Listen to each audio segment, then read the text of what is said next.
कैसे हैं बच्चों? उम्मीद करते हैं आप लोग सब अच्छे ही होंगे। ठीक है, हम लोग अभी तक आज हम लोग द्विघात समीकरण का नया चैप्टर पढ़ते हैं। अभी तक आपने द्विघात के बेसिक कॉन्सेप्ट के बारे में सीखा कि पहचानते कैसे हैं कि जो समीकरण दिया हुआ है द्विघात समीकरण का बहुपद है या समीकरण है। ठीक है, आज हम लोग सीखते हैं द्विघात समीकरण में कि गुणनखंड विधि द्वारा द्विघात में मूल निकालते कैसे हैं। ठीक है, मूल का बात हुआ मूल नया वर्ड है। मूल होता क्या है, मूल कहते हैं किसका? मूल मतलब सिंपल जो द्विघात समीकरण दिया हुआ है उसके हल निकालना है। सिंपल भाषा में उसका हल निकालना है, उसका हल कितना हो गया। ठीक है, मूल मतलब यही हुआ मैथ की भाषा में। हम लोग शुरू करते हैं निकालने के लिए। तो एक्सरसाइज 4.2 शुरू करते हैं। 4.2 का फर्स्ट नंबर प्रश्न है x² - 3x - 10 = 0। ठीक है, सॉल्यूशन इसको हमको निकालना है, गुणनखंड विधि से मूल निकालना है। तो कैसे निकालेंगे? बहुत सबसे पहले तो गुणनखंड करना है। बहुत सारे बच्चों को गुणनखंड करना नहीं भी आता होगा, तो फिर से रिवीजन करते हैं गुणनखंड निकालते कैसे हैं। कोई भी समीकरण जब द्विघात समीकरण दिया हुआ है तो गुणनखंड निकालते कैसे हैं। ठीक है, ध्यान देखिएगा, स्टेप बाय स्टेप बेसिक चीजें मैं बता रहा हूं। देखिए मेरा द्विघात में इसी रूप में रहता है, ax² + bx + c इस रूप में दिया हुआ है। तो करना क्या है, सबसे पहला काम कि x² के साथ जो संख्या गुणा में है उसको खाली संख्या से गुणा करना है। सबसे फर्स्ट स्टेप गुणनखंड करने के लिए x² के बगल में जो भी संख्या गुणा हो उसको लास्ट के खाली संख्या से कांस्टेंट नंबर से मल्टीप्लाई करना है। पहला स्टेप। अब x² के बगल में क्या गुणा है? कुछ नहीं है, तो 1 है।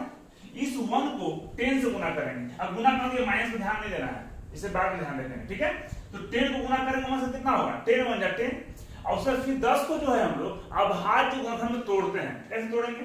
देखिए 10 तोड़ेंगे, 2 से भाग देंगे तो 5 बार में। अब तो ये जाएगा नहीं, जाएगा तो 5 से ही जाएगा, 5 जगह 5, उससे कोई दिक्कत तो है नहीं। अब जो नंबर आ गया, फिर क्या बताए थे गुणनखंड करने के लिए? ये जो नंबर आया है इसको लोग 2 ऐसे भागों में तोड़ते हैं कि जोड़ने पर या घटाने पर बीच में लाना चाहिए। अब बीच में मुझे लाना क्या है? 3 लाना है, -3 लाना है। ठीक है, अब हमको पता है कि 5 में 2 जोड़ने से 3 तो आएगा नहीं, तो घटाने से 3 आएगा। 5 में 2 घटाएंगे, और पता है कि साइन माइनस है, तो जो बड़ा वाला अंक है उसको साइन माइनस में ले लेंगे तो आ जाएगा माइनस में। ठीक है, तो इसको लिखते हैं इस रूप में, x² - 5x + 2x - 10 = 0। इसको मैंने लिख दिया। 5 में से 2 घटाएंगे 3, माइनस प्लस माइनस जो अंक बड़ा है उसका साइन देते हैं, आ गया -3x। 3x को हम इस रूप में लिख दिया। अब कॉमन निकालते हैं। कैसे कॉमन निकालेंगे? इसमें और इसमें कॉमन निकालेंगे। देखिए यहां पर भी x है, यहां पर भी x है, मैंने x कॉमन निकाल दिया, x कॉमन निकाल दिया। ठीक है, यहां पर 5 है लेकिन 5 तो है नहीं, तो कॉमन तो निकलेगा नहीं। तो यहां x का पावर 2 है, यहां पर निकाल तो 1 तो x बच गया। यहां माइनस था, माइनस दिया, यहां कितना बचा? केवल 5 बचेगा। इसका काम खत्म हो गया। अब हम लोग कॉमन निकालेंगे ये दोनों में, यहां प्लस, यहां पर 2 है, यहां पर 10 है। अब कॉमन कैसे निकालते हैं? कॉमन कैसे निकालेंगे? x के साथ जो संख्या गुणा में है इससे भाग देकर रहेंगे हम, ये कटता है कि नहीं कटता है? अब ये वैसा अंक जिसे दोनों अंक कटे जो दिया हुआ है, मतलब यहाँ पर कॉमन है। ठीक है, यहाँ पर देखिए, यहाँ पर 2 है, ये 2 से कटेगा, 2 को पहाड़ा माता है, 2 × 5 = 10 तो कटना है, मतलब 2 यहाँ पर कॉमन निकलेगा। ठीक है, अच्छा कॉमन निकालेंगे तो यहाँ कितना बचेगा? x, यहाँ प्लस था निकाल दिए, माइनस है तो माइनस डाल दिए, और 2 × 5 = 10 बराबर। और पहले बताया भी बहुपद चैप्टर में आप लोगों को कि जब हम लोग गुणनखंड करते हैं, ठीक है, तो गुणनखंड में ये और ये दोनों भाग आपस में बराबर आएंगे, तब मतलब हमने गुणनखंड सही किया है। ठीक है, ये हो गया। अब क्या करना है? ये दोनों बराबर है, तो ये दोनों के बदले 1 लिखेंगे, x - 5, और ये दोनों को एक साथ लिखेंगे, x + 2 = 0। ठीक है, अब क्या करना है? एक बार इतना बराबर 0, फिर एक बार इतना बराबर 0 मानते हैं। x - 5 = 0, और यहां पर लिखेंगे x + 2 = 0। x -5 है, राइट साइड जाएगा तो +5, यहाँ +2 है, राइट साइड जाएगा तो -2। ये हमारा 2 को मूल हो गया। 2 को मूल कहें या फिर x का 2 को मान कहें। ठीक है, ये 2 को हल निकल गया मेरा। यही हमारा गुणनखंड लाने का तरीका है।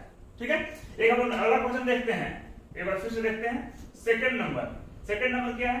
2x² + x - 6 = 0। ठीक है, क्या करना है? इसको भी हल करते हैं, सेम प्रोसेस सेम स्टेप। क्या करना है? सबसे पहला स्टेप कि एक्स स्क्वायर के साथ जो संख्या गुना में है उसको लास्ट के खाली संख्या से गुना करना है। सबसे पहला स्टेप यही है द्विघात में गुणनखंड करने के लिए। करते हैं, एक्स स्क्वायर के साथ क्या है मल्टीप्लाई में 2 को गुना करेंगे 6 से तो कितना हो जाएगा 12 लिख दिया मैंने। उसके बाद क्या बताया थे, इसको तोड़ना है अभाज्य गुणनखंड विधि से। और अभाज्य गुणनखंड कैसे तोड़ते हैं वो लोग पहला चैप्टर में पढ़ चुके हैं। जो बच्चे नहीं पढ़े होंगे, जो वीडियो नहीं देखे होंगे, वो सब्सक्राइब कर लेंगे और पहला उस चैप्टर को देखेंगे कि किसी भी संख्या को अभाज्य गुणनखंड विधि से तोड़ते कैसे हैं। ठीक है, तब आपको समझ में आ जाएगी। इसको ब्रेक करते हैं, क्या करेंगे, तो पहले 2 से भाग देंगे, 2 छक 12, फिर 2 से भाग देंगे 3 बार में। ठीक है, अब आगे तोड़ने में कोई फर्क नहीं पड़ता, 3 से 1 बार में। तो यहाँ भी 3 आया, यहाँ भी 1 आया, कोई फर्क पड़ता नहीं है, इसलिए हम लोग यहीं तक निकाल के छोड़ देते हैं। ठीक है, देखिए अभाज्य गुणनखंड करेंगे आप यहाँ तक पूरा स्टेप करेंगे। ठीक है, करते क्या है, अब देखिए 3 भाग में आ गया ना, लेकिन 3 भाग को भी हमको इस तरह से 2 भाग में ही एडजस्ट करना है कि जोड़ने पर या घटाने पर ये बीच वाला आना चाहिए। ठीक है, बीच में क्या है प्लस, एक साथ कुछ गुना नहीं है, मतलब +1। अब कैसे जोड़े घटाएंगे कि +1 आना चाहिए। एक तो हम लगा ही देंगे, लेकिन ध्यान देना है कि वो 1 लाना है, +1 कैसे लगाएंगे देखते हैं। यहाँ पर 2 दूनी 4 और 3, ये 2 भाग में 4 को अलग कर देंगे और 3 को अलग, तो 4 और 3। अब ये तो पता है कि आपको 1 फैलाना है, तो 4 और 3 को जोड़ने पर 7 आएगा, तो होगा नहीं। तो कैसे आएगा, घटाने पर 4 में से 3 घटा देंगे तो 1 आ जाएगा।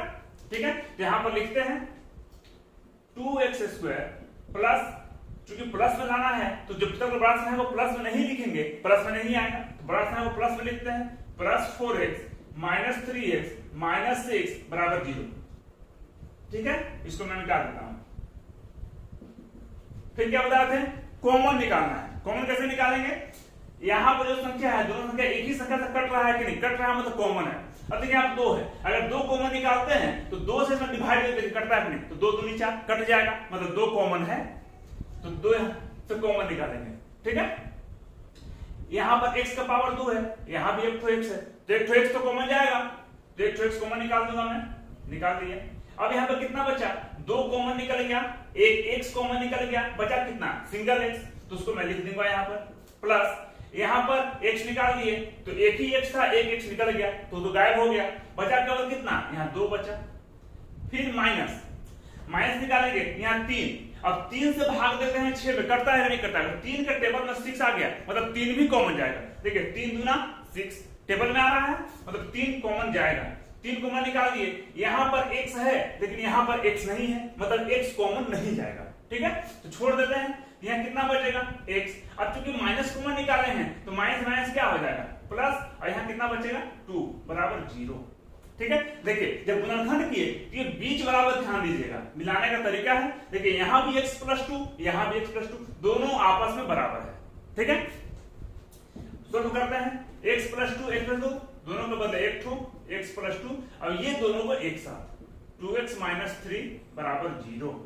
ठीक है, अब देखिए यहां पर ये दोनों एक बार इतना बराबर 0, फिर एक बार इतना बराबर 0, तो x + 2 बराबर 0, 2x - 3 = 0, तो x बराबर +2 है, राइट साइड जाएगा तो -2, एक तो हमारा ये आंसर हो गया। और यहां पर 2x - 3 राइट साइड जाएगा तो +3, और x का मान निकालूंगा तो 3/2, ये हो गया हमारा आंसर। ये दो को हल हो गया इस समीकरण का, इसी को कहते हैं गुणनखंड विधि से मूल निकालना। ठीक है, हम लगता है समझने में कोई दिक्कत नहीं हो रहा आप लोगों को, और आगे देखते हैं इसी चैप्टर का।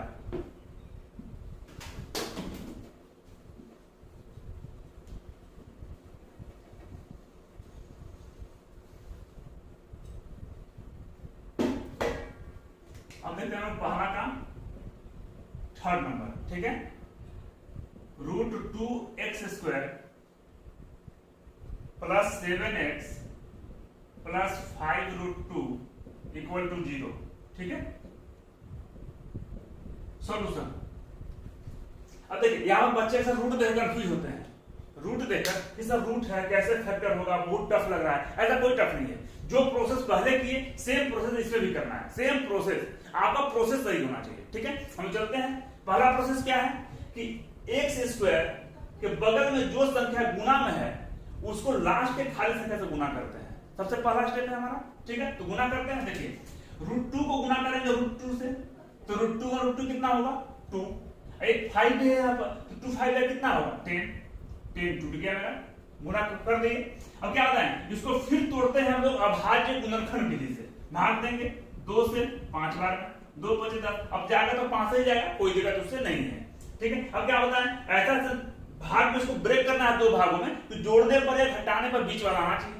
बीच में लाना कितना है 7, पता है कि दोनों को जोड़ देंगे 5 और 2 7 आ जाएगा 7। सबसे प्लस पॉइंट क्या है, यहाँ पर प्लस दिया हुआ है तो माइनस का लफड़ा ही नहीं है, कोई टेंशन, दोनों को नंबर संख्या को प्लस में रखेंगे। शुरू करते हैं, √2x² plus 2x plus 5x plus 5√2 बराबर 0 हो गया। अब हम लोग कॉमन निकालते हैं।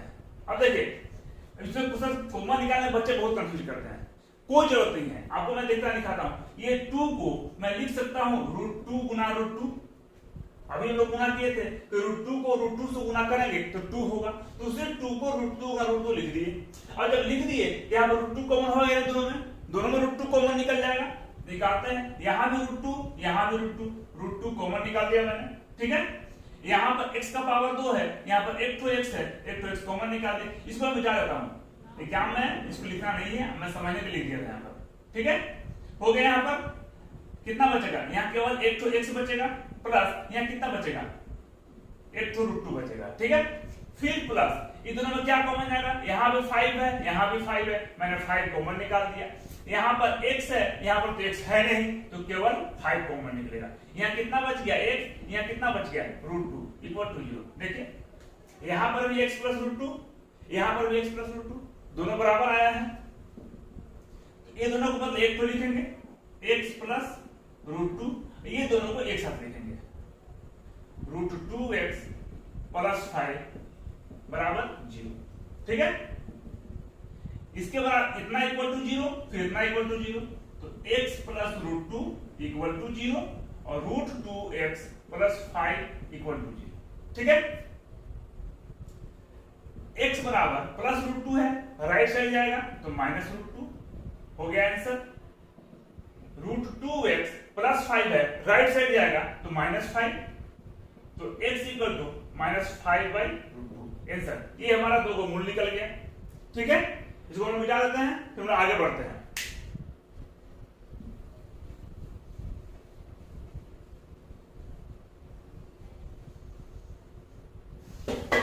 नेक्स्ट हमारा 4 नंबर प्रश्न है, 2x² plus x, sorry minus है यहां पर, -x plus 1/8 equal to 0। Solution. ठीक है, इसमें करना क्या है हम लोगों को, सबसे पहला काम, अब यहाँ पर फ्रैक्शन में दे दिया हुआ है, लास्ट का जो कांस्टेंट नंबर है वो फ्रैक्शन में दिया हुआ है, बट्टा में दिया हुआ है, तो इसको एलसीएम लेने के बाद जो है तो समीकरण को सीधा करना है, मतलब बैलेंस। ठीक है, करते हैं बैलेंस। देखिए ये लोग बट्टा में कुछ नहीं है तो 1, यहाँ भी कुछ नहीं है तो 1, तो 8 और 1 का उत्तर कितना हो जाएगा 8, मैंने ले लिया।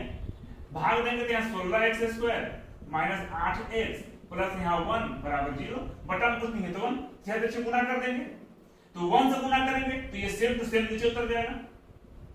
16x² माइनस 8x प्लस 1, 8 से गुना करेंगे तो 0 आ गया। अब ये मेरा समीकरण सीधा रूप में आ गया।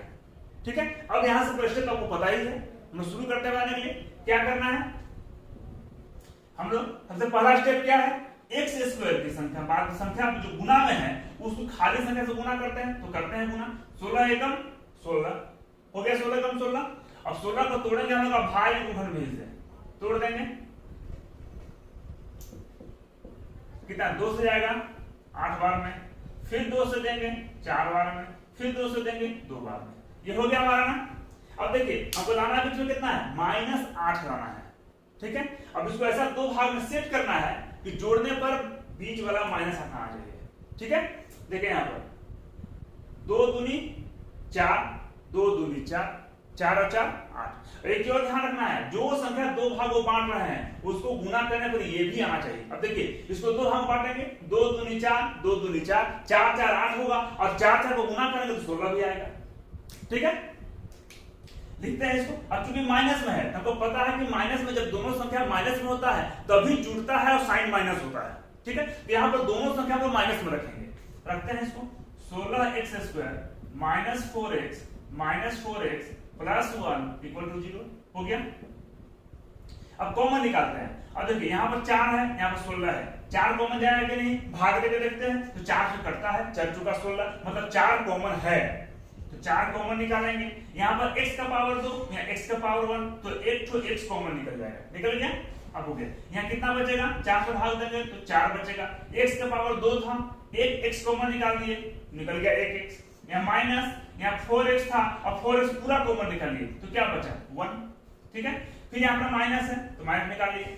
अब क्या बताया था कि अगर दोनों संख्या में कोई भी संख्या कॉमन ना हो, कोई भी संख्या शामिल ना हो दोनों संख्या में, तो हम लोग का 1 हमेशा शामिल होता है हर जगह, ठीक है।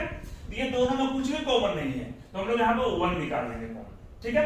जब 1 निकाल लिए, जब माइनस बाहर निकाल लिए, तो कितना बचा प्लस, अब माइनस प्लस माइनस, ये हो गया 1 इक्वल टू 0। देखिए यहाँ भी 4x माइनस 1, यहाँ भी 4x माइनस 1, दोनों इक्वल आ गया, मतलब जो गुणनखंड बना रहे हैं वो सही है, ठीक है। अब क्या करते हैं, ये दोनों के बदले एक को लेते हैं, तो 4x माइनस 1, और ये दोनों को एक साथ रखते हैं, 4x माइनस 1 इक्वल टू 0, ठीक है। अब क्या करते हैं हम लोग, एक बार इतना बराबर 0, फिर इतना बराबर 0, तो 4x माइनस 1 इक्वल टू 0, फिर 4x माइनस 1 इक्वल टू 0, तो 4x इक्वल टू 1, तो x इक्वल टू 1/4। फिर यहाँ पर 4x माइनस 1 है, राइट साइड जाएगा तो प्लस 1, तो x इक्वल टू 1/4। ये दोनों आंसर हो गया हमारा। इस x का मान दोनों इक्वल आया यहाँ पर, 1/4 भी और 1/4 दोनों का वैल्यू, ठीक है। अब हम लोग पढ़ते हैं आगे इस चैप्टर का, मतलब इस गुणनखंड करने के लिए लास्ट क्वेश्चन 5वां नंबर।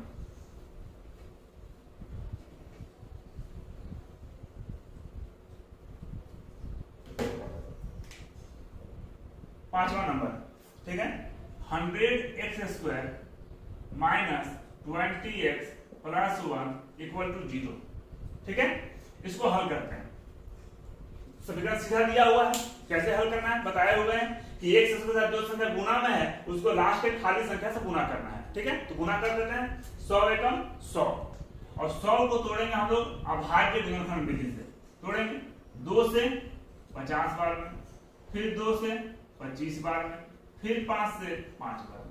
अब 4 भागों में आ गया, अब इसको ऐसे 2 भागों में लाना है कि जोड़ने पर 20 आना चाहिए, वो भी माइनस, तो माइनस तो आ जाएगा, क्योंकि माइनस में दोनों संख्या माइनस में रखेंगे तभी जुटने के बाद साइन माइनस होगा, ये तो फिक्स है।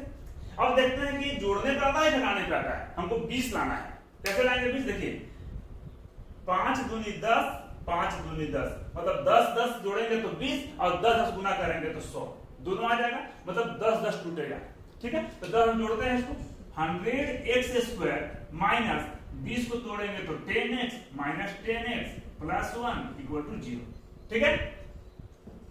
अब इसको देखो कॉमन निकालते हैं, यहाँ तो 10 है, यहाँ 100 है, तो पक्का है कि 10 कॉमन जाएगा, 10 दहाई 100, ठीक है। तो 10 हम लोग कॉमन निकाल दिए, ठीक है।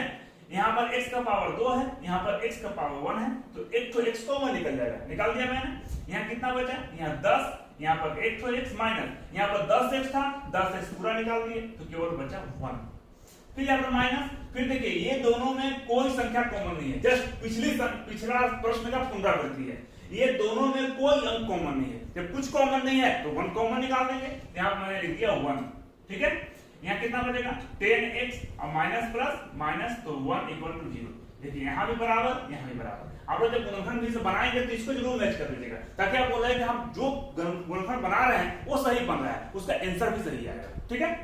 हो गया।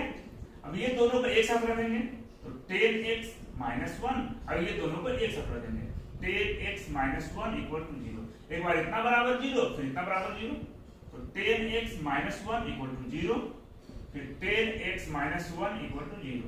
तो 10x माइनस 1 है, राइट साइड जाएगा तो प्लस 1, तो x इक्वल टू 1/10, ठीक है। फिर यहाँ पर 10x माइनस 1 राइट साइड जाएगा तो प्लस 1, तो x इक्वल टू 1/10। ये हमारा दोनों आंसर हो गया, ठीक है। हम बता दो गुणनखंड विधि से मूल निकालना सीख गए होंगे। अब हम लोग इसी का आगे बढ़ते हैं, जिसमें लैंग्वेज में दिया हुआ है उसको समीकरण में लाना है, उसके बाद गुणनखंड विधि से हल करना है, ठीक है। तो नोट कीजिए, लोग आगे बढ़ते हैं। 3rd नंबर क्वेश्चन क्या बोलता है, ऐसी 2 संख्याएं ज्ञात कीजिए जिनका योग 27 हो और गुणनफल 182।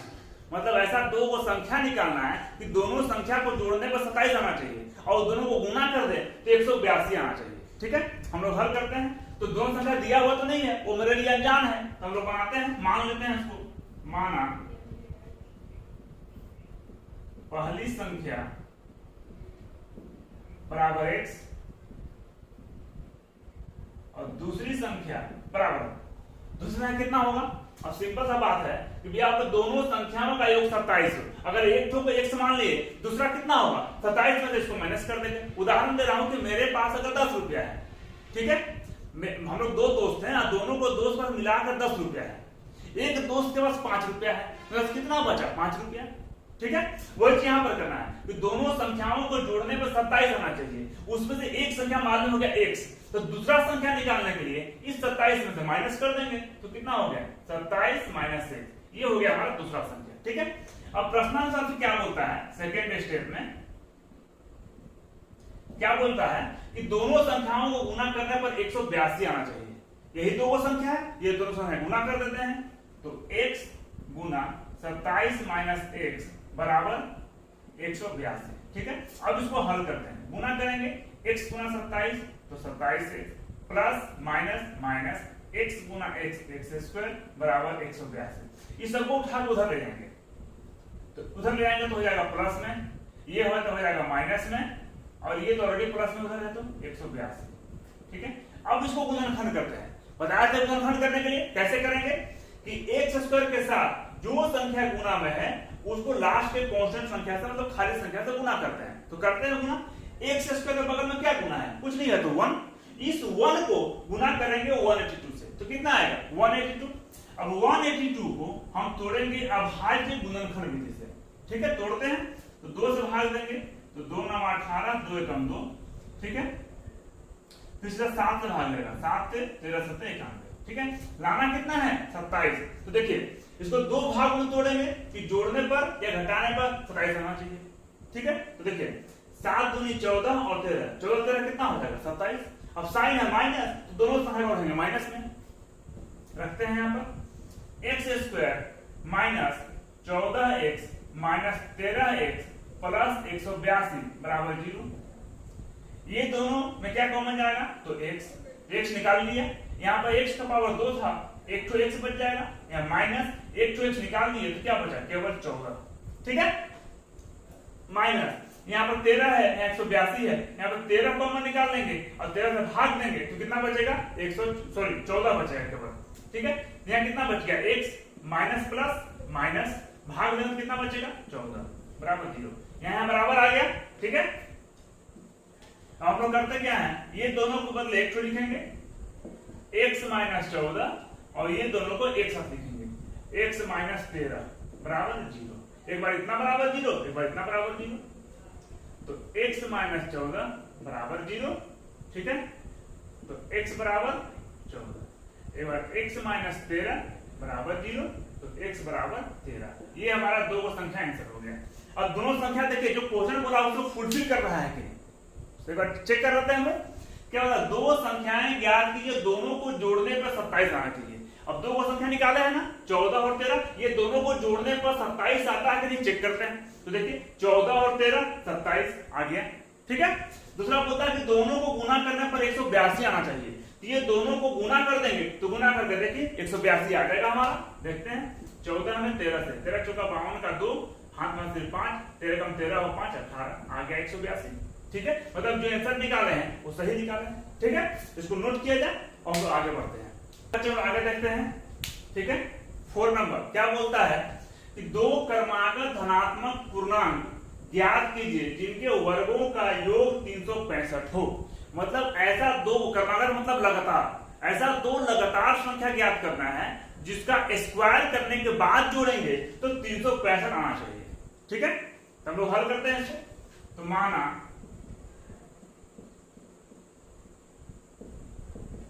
पहली संख्या बराबर x और दूसरी संख्या कितना हो जाएगा? बोलता है क्रमागत, मतलब संख्या लगातार होना चाहिए। तो पहले ही बताए थे हम जब दो चर वाले रैखिक समीकरण पढ़ाई कर रहे थे हम लोग, तो हमने बताया था कि जैसे ही क्रमागत का बात करेगा, लगातार का बात करेगा, तो किसी भी संख्या का उसका अगला संख्या करने के उसमें 1 जोड़ देते हैं। ठीक है, यहाँ पर एक संख्या x है, जिसका अगला संख्या जो होगा वो x + 1 होगा, दो क्रमागत। ठीक है, अब कोई बचे साथ माइनस भी तो ले सकते हैं, तो भी तो एक पहले आएगा। ठीक है, आप ले, सही बात है। लेकिन अगर मान लिया हमने एक ले लिया, उसका पहले आएगा तो क्या हो जाएगा? 0। समझ गए बातों को? ठीक है, अब आगे देखते हैं। x + 1 हो गया। क्या बोलता है प्रश्नानुसार?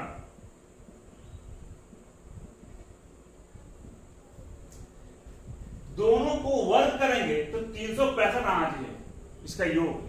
दोनों का वर्ग मतलब स्क्वायर करते हैं तो x², और जोड़ना है तो प्लस x + 1 का स्क्वायर बराबर 365। ये दिया हुआ है प्रश्न में।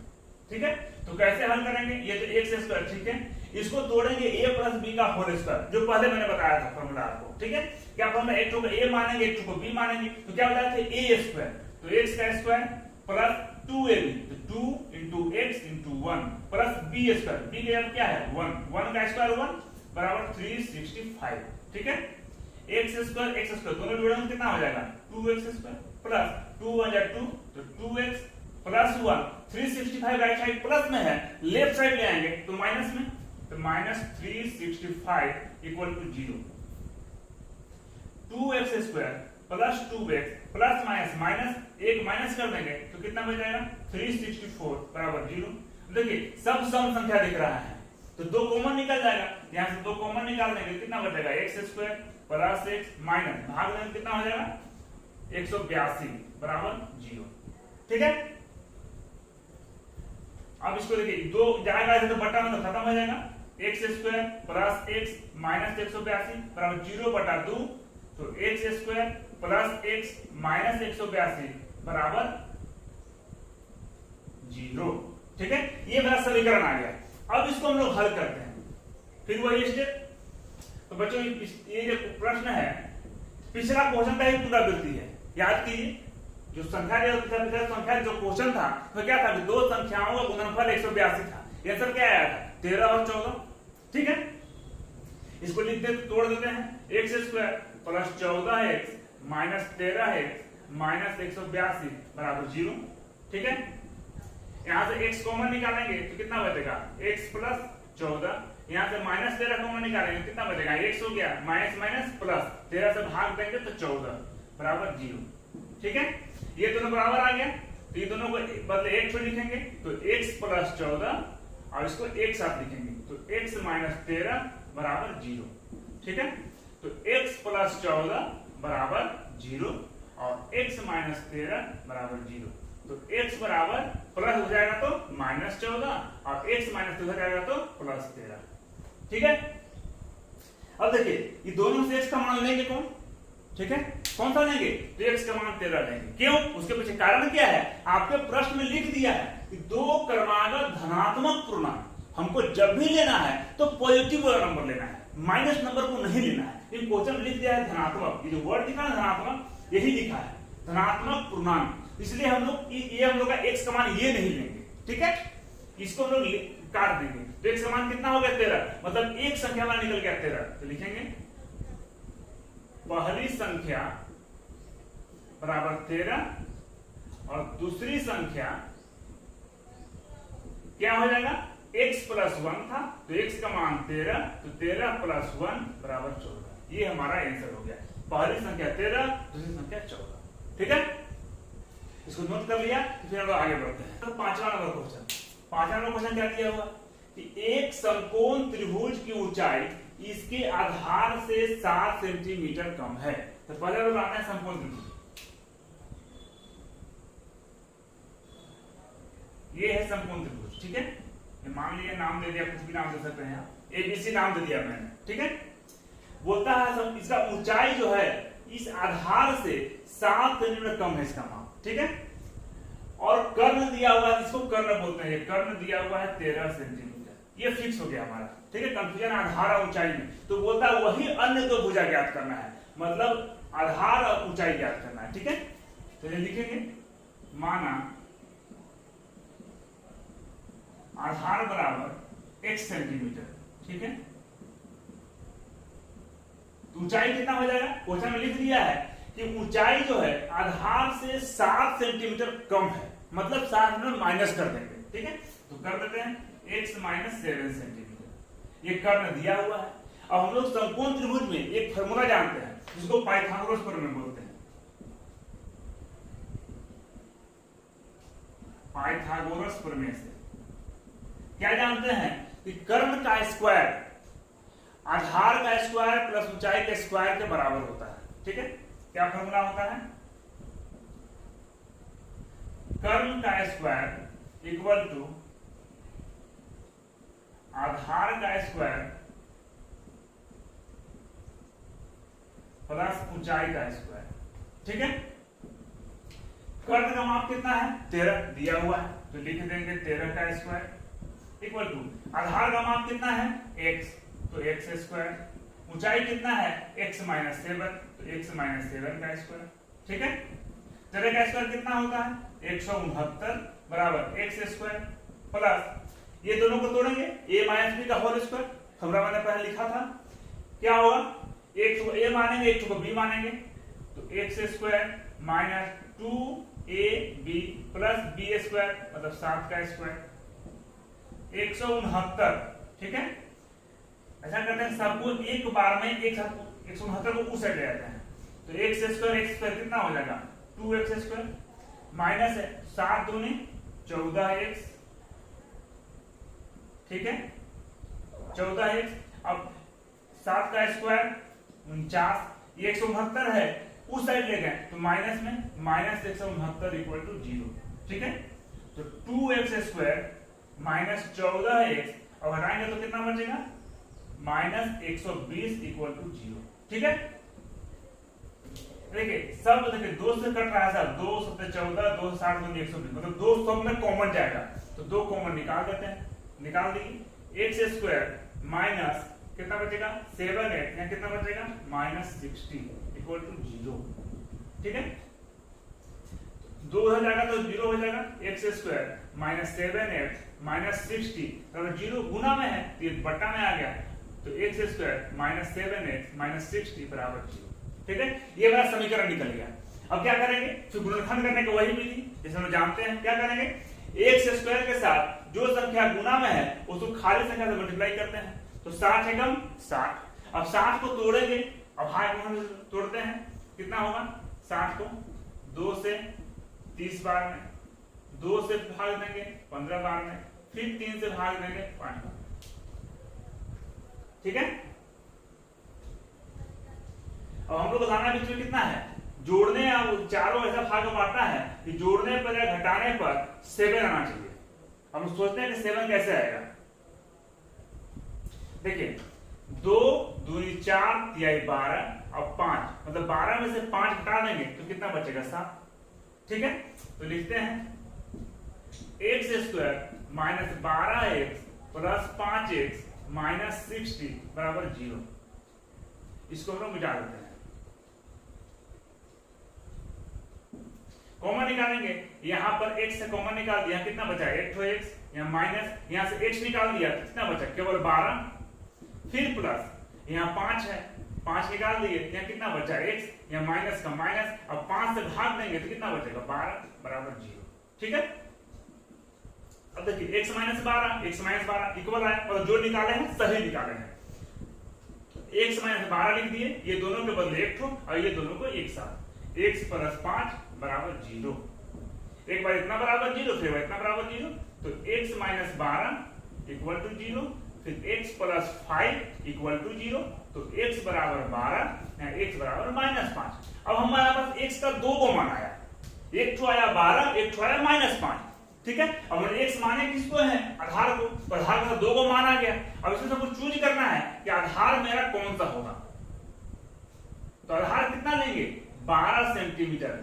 क्यों 12 सेंटीमीटर लेंगे, माइनस 5 क्यों नहीं लेंगे, क्योंकि किसी भी भुजा का माप माइनस में कभी नहीं हो सकता है। हम कभी बोल सकते हैं कि आधार माइनस 5 सेंटीमीटर है, नहीं, कभी नहीं। इसलिए भुजा का माप हो, किसी चीज का लंबाई हो, वो जब भी लेंगे तो प्लस में लेंगे, पॉजिटिव लेंगे। इसीलिए यहाँ पर जो हम लोग इस -5 को कट कर दिए, क्योंकि ये -5 आया। आधार का माप माइनस में तो हो नहीं सकता है, इसलिए पॉजिटिव लिए, मतलब आधार का मान निकल गया 12 सेंटीमीटर। हमको निकालना है ऊंचाई, तो ऊंचाई कितना होगा? तो ऊंचाई क्या है? x - 7, x का मान कितना आया? 12, तो 12 - 7 कितना हो गया? 5 सेंटीमीटर। ये हमारा ऊंचाई हो गया। ठीक है, ये हमारा आंसर हो गया। इसको नोट कीजिए, फिर आगे बढ़ते हैं। इस चैप्टर का लास्ट क्वेश्चन। ठीक है, क्या बोलता है क्वेश्चन? एक कुटीर उद्योग एक दिन में कुछ बर्तनों का निर्माण करता है। ठीक है, एक विशेष दिन यह देखा गया कि प्रत्येक नग की निर्माण लागत उस दिन के निर्माण किए गए बर्तनों की संख्या के 2 से 3 अधिक। ठीक है, मतलब कोई फैक्ट्री है जो बर्तन बनाता है, समझ लो बातों को। तो क्या बोलता है, मतलब बर्तन बनाता है तो बर्तन की जो नग का लागत है वो बर्तन का जितना भी संख्या है उसके 2 गुना से 3 अधिक है। ठीक है, और एक दिन में जो है टोटल कॉस्ट आता है, टोटल लागत आता है 90 रुपया। तो बोलता है कि उस दिन जो है बर्तन कितना बनाया गया और प्रत्येक नग की लागत कितनी थी, दोनों निकालना है। ठीक है, तो हम मानते हैं यहां पर, माना बर्तनों की संख्या बराबर x और प्रत्येक नग की लागत बराबर क्या बोलता है? प्रत्येक नग की निर्माण लागत उस दिन के निर्माण किए बर्तनों की संख्या के 2 गुना। तो बर्तन की संख्या कितना है? 1 है, इसका 2 गुना से 3 अधिक थी, जोड़ दिए। एक नग का लागत हो गया, खर्च हो गया, और ये टोटल बर्तनों की संख्या हो गई। ठीक है, अब प्रश्नानुसार क्या बोलता है? क्या बोलता है प्रश्नानुसार? कि उस दिन एक दिन का जो खर्च था ना, वो खर्च था 90 रुपया। ठीक है, एकदम आसान है। 90 रुपया किसके बराबर है? एक दिन जितना बर्तन बना रहा है और उसकी जितनी खर्च आ रहे हैं दोनों गुना कर देंगे, वो 90 रुपया का बराबर होगा। यही 90 रुपया है। ठीक है, तो क्या बोलता है? x, ये देखिए, ये दोनों को गुना कर दिए, यही हमारा 90 रुपया के बराबर है। अब इसको हल करते हैं, गुना करेंगे तो 2x² plus 3x, 90 right side plus में है, ले आएंगे लेफ्ट साइड तो हो जाएगा माइनस में, इक्वल टू 0। अब हम लोग क्या करते हैं? गुणनखंड करेंगे। तो गुणनखंड कैसे करते हैं? यहां जो गुना में है x² के बगल में जो गुना में है तो खाली संख्या से गुना करते हैं, तो 90 गुना कितना हो जाएगा? 180। उसके बाद 180 को तोड़ते हैं अभाज्य गुणनखंड विधि से, तोड़ते हैं, 2 से गुना करेंगे, 2 से भाग देंगे तो 90 बार में, फिर 2 से 45 बार में, फिर 3 से 15 बार में, फिर 3 से 5 बार में। हो गया? आगे गुना करने पर ये तोड़ दिए इसको। अब क्या बताया थे? जो भी संख्या यहाँ पर आती है उसको ऐसे 2 भागों में तोड़ते हैं कि जोड़ने पर या घटाने पर ये बीच वाला आना चाहिए, मतलब हमको 3 लाना है, +3। ठीक है, कैसे आएगा? इसी को 2 भागों में तोड़ते हैं। देखिए यहाँ पर 2 दूनी 4 तिहाई 12 और 5 तिहाई 15, मतलब 15 में से 12 घटा देंगे तो आ जाएगा 3। ठीक है, तो लिख देते हैं इसको 2x² plus 15x minus 12x minus 90 बराबर 0। इस साइन को देखते हुए जो है हमको डिसाइड करना है कि कौन सा संख्या प्लस में होगा, कौन सा संख्या माइनस में होगा। इस पर विशेष फोकस रहेगा। ठीक है, यहाँ +3 था तो पता है कि जो बड़ा संख्या रहता है उसका जो साइन रहता है उस साइन को देते हैं।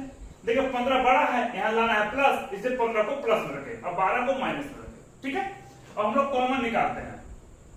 यहां से कुछ कॉमन निकलेगा, केवल x निकलेगा। x के पावर 2 है, यहाँ पर 1 ठो x है, 1 ठो x कॉमन निकाल दिए तो कितना बचा? 2x प्लस यहाँ कितना बचा? 15 माइनस यहाँ कितना कॉमन निकलेगा? 6 निकलेगा, 6 दूनी 12, 6 15 का 90, 6 कॉमन निकलेगा तो 6 कॉमन निकाल दिए। ठीक है, यहाँ कितना बचेगा? 2x माइनस बाहर निकाले हैं तो माइनस माइनस प्लस, ये हो गया 15 इक्वल टू 0। आ गया दोनों बचेगा बराबर, एक ब्रैकेट में आ गया बराबर।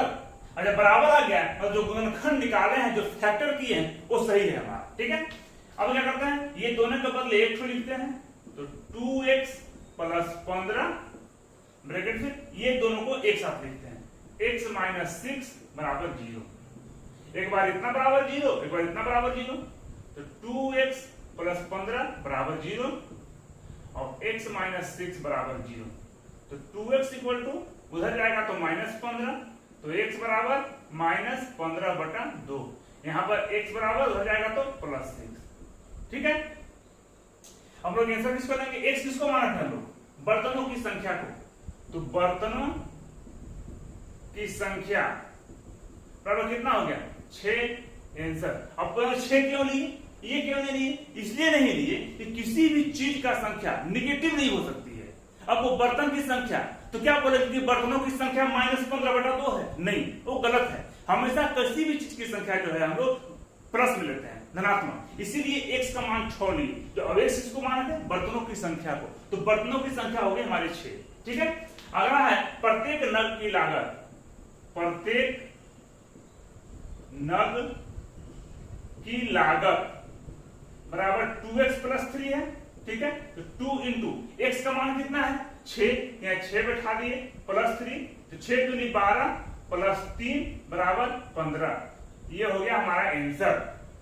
ठीक है, अब देखिए प्रश्न में क्या बोला था, एक दिन में बर्तनों की संख्या और प्रत्येक नग की लागत दोनों को गुना करने पर 90 के बराबर था। देखिए 6 और 15 गुना, 15 6 90 है, मतलब जो आंसर निकाले हैं वो सही है। मतलब बर्तनों की संख्या 6 हो जाएगी और प्रत्येक नग की लागत वो 15 हो जाएगी। ठीक है, ये चैप्टर हमारा खत्म हो गया, जिसमें था गुणनखंड विधि से मूल निकालने के लिए। ठीक है, अगले चैप्टर में बच्चों हम लोग पढ़ेंगे कि फार्मूला के थ्रू कैसे चेक करेंगे मूलों की प्रकृति। मतलब अगला चैप्टर का नाम ही है मूलों की प्रकृति। ठीक है, उसमें बच्चों नेक्स्ट वीडियो बनाऊंगा डालूंगा, और आप लोग इससे पहले आपको क्या करना है, इसको आप लोग को रिवीजन करना है फिर से, और समझ में ना आए तो कमेंट बॉक्स में कमेंट जरूर करना है, और मेरे वीडियो को लाइक सब्सक्राइब जरूर करें। धन्यवाद बच्चों, मिलते हैं नेक्स्ट वीडियो में।